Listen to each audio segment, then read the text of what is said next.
Bien que cela semble stupide, il est bon de rappeler que le décor est inhérent au résultat de votre image. Il ne faut pas se contenter d'importer une map que l'on trouve plutôt jolie juste pour avoir un fond.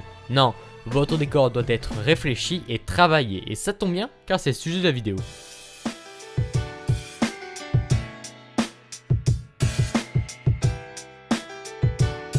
Commençons par mettre au clair ce que j'entends par décor. Il s'agit pour moi de tout ce qui constitue votre image excepté le sujet, sauf si bien sûr votre sujet est le décor lui-même, comme les rendus de paysage. Il doit être en adéquation avec votre thème et ce que vous cherchez à faire passer sans non plus être toujours trop cliché.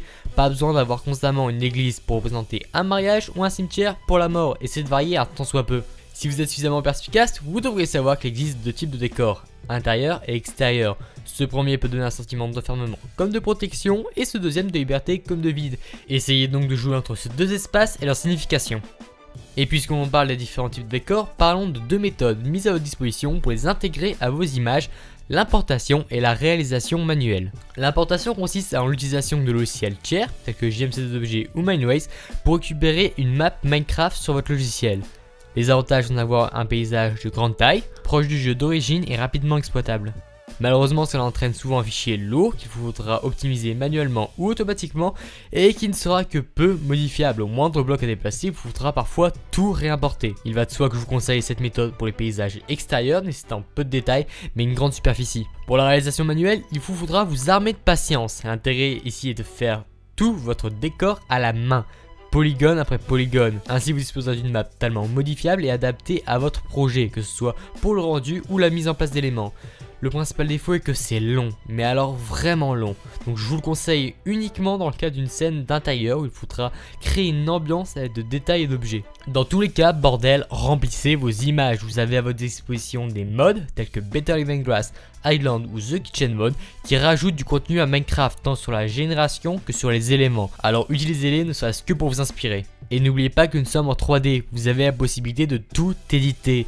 Importez donc des montagnes indépendamment de la map si vous devez remplir les vides à l'horizon. Votre image ne doit pas sembler restreinte. Et si vous ne savez pas quoi faire, regardez autour de vous. Vous voulez réaliser une chambre, alors commencez par regarder la vôtre, la façon dont vous disposez vos objets. Et si vous souhaitez donner un thème particulier à votre image, utilisez le paysage ou les constructions pour l'amener. Pour cela, renseignez-vous sur les reliefs et l'architecture d'une région par exemple. Pour autant, observer ne suffit pas, il faut aussi réfléchir au décor en lui-même. Si une baignoire dans un salon vous étonne, alors il doit en être de même pour beaucoup d'autres éléments. Ne restez donc pas juste bloqué sur l'image en elle-même, pensez-la comme un espace à part. Et surtout, par pitié, réalisez l'ensemble de vos décors avant de valider la position de votre caméra. Sinon vous risquez juste de surcharger l'image en voulant remplir uniquement ce qui est visible. Ça ne rendra absolument pas naturel. Utilisez votre décor comme un moyen de situer le personnage et amener un thème, et non uniquement pour le remplissage.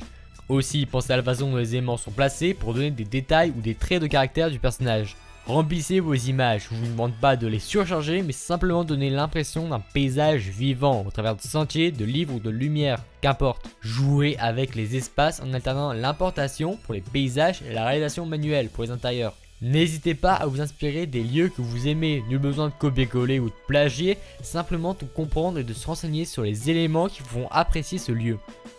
Et surtout, prenez votre temps, réalisez le décor sur plusieurs jours s'il le faut, mais ne le bâclez pas, c'est vraiment le plus important. Bien entendu, le paysage n'est rien avec la composition, mais ça, on le verra dans une prochaine vidéo. Dans tous les cas, merci d'avoir regardé cette vidéo, n'hésitez pas à me donner vos retours sur cet épisode dans les commentaires, ils sont là pour ça. Et aussi pensez à aller voir mes autres vidéos, que ce soit sur l'objet World ou sur l'utilisation de Minecraft pour acheter des herbes, cela peut toujours vous être utile. Et sur ce, à la prochaine.